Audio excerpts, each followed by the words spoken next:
स्वस्त धान्य दुकानदार संघटनेच्या वतीने संपूर्ण राज्यभर 1 जानेवारीपासून आंदोलन सुरू झालं आहे। बेमुदत बंद त्या ठिकाणी पुकारण्यात आला असून धुळे जिल्ह्यात देखील या बंदचा फटका बसला आहे। धुळे जिल्ह्यामध्ये जवळपास 905 रेशन दुकानदार आहेत आणि ते दुकानदार हे सर्वसामान्य नागरिकांना हे रेशन पुरवत असतात। मात्र गेल्या 9 दिवसांपासून हे रेशन मिळणं आता बंद झालं आहे। त्यामुळे नागरिकांमध्ये प्रचंड नाराजी व्यक्त केली जात आहे। सरकारकडे या सर्व रेशनदान दुकानदारांच्या विविध प्रकारच्या मागण्या आहेत। त्यापैकी महत्त्वाची मागणी म्हणजे दरमहा 50,000 रुपये मानधन मिळाले पाहिजे।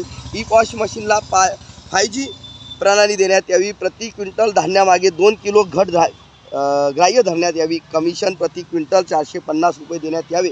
येणाऱ्या महिलांच्या 5 तारखेपर्यंत महिन्याला 5 तारखेपर्यंत येणारं अनुदान मिळावं अशासह इतर अनेक मागण्या या दुकानदार संघटनेच्या आहेत। मात्र अद्यापही 9 दिवस उलटून गेलेले आहेत। मात्र अद्यापही यावर राज्य शासनाकडून कुठलाही तोडगा काढलेला नाही।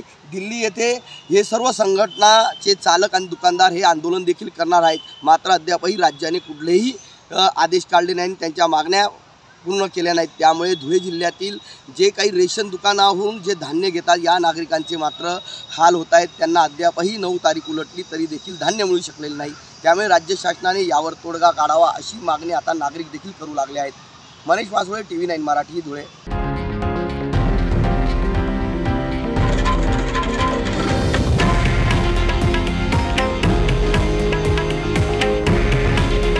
हे आहे देशातील नंबर 1 न्यूज नेटवर्क आणि आपण पाहत आहात TV9 मराठी। काळजी तुमची, हित महाराष्ट्राचं।